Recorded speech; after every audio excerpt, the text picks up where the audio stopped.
Hello my loves, I'm Ellie Frost. Thank you so much for being here, where we are talking about the multi-dimensional approach to rapidly and radically healing and transforming during and after narcissistic abuse. And this video is about why does the narcissist devalue you? So what is devaluation? It's basically when someone keeps putting you down in overt and covert ways, right?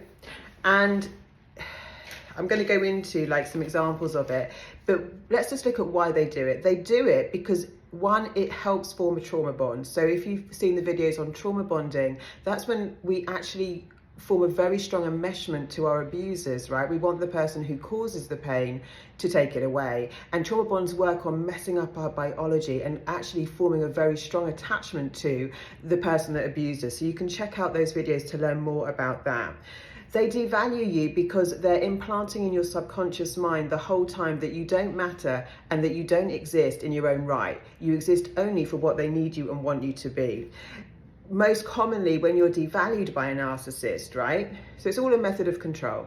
It's all a method of ownership of you. It's all a method of dehumanizing you and your own identity into what they need you to be. And what it normally elicits in us is that we try harder to prove ourselves. We start believing that we're not enough and we start putting the narcissist on a pedestal. Remember, all of this is about, like when I talked about gaslighting, the reason they gaslight is so that they become the authority. You stop trusting yourself and you look to them for your sense of reality, what's right and wrong. So you are just malleable, right? So we tend to try harder. We tend to try and prove ourselves, explain ourselves, justify ourselves. Don't do that. If you want to get my free communications PDF, sign up to my mailing list below, because I will teach you not to justify and explain yourself, especially to narcissists. But most of us will try harder to get their attention, to get their love, to get their praise, to get their validation, right? So examples are things like, you know, say you're on the phone to them or you're talking to them, they're completely distracted. They're kind of there, but they're not there. That is a form of devaluation. They may criticize your ideas and you. They may try and shame you. They may gaslight you, which basically means completely confuse you and your sense of reality.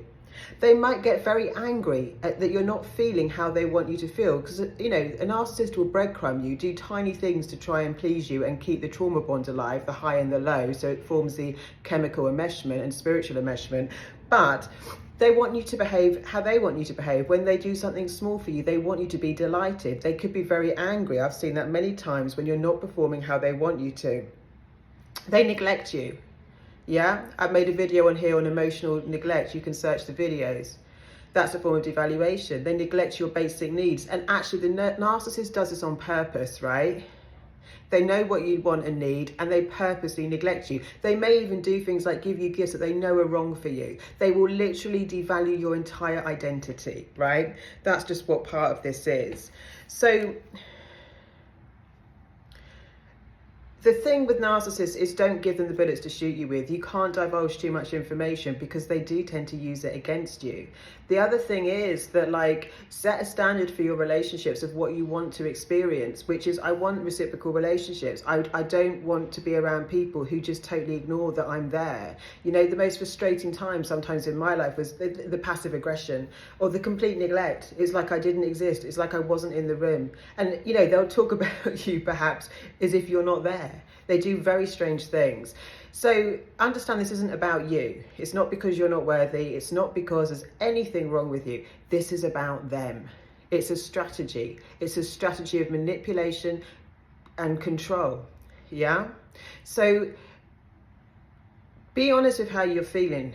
Be in your body. Right? There's nothing wrong with you. I think for most of us, we think we shouldn't be feeling the way we're feeling, and we try harder to prove ourselves, and we carry that on in all of our lives, right? We don't feel enough in our work, we don't feel enough in our friendships, we don't feel enough, maybe you're a parent, maybe you're, you know, whatever your roles are.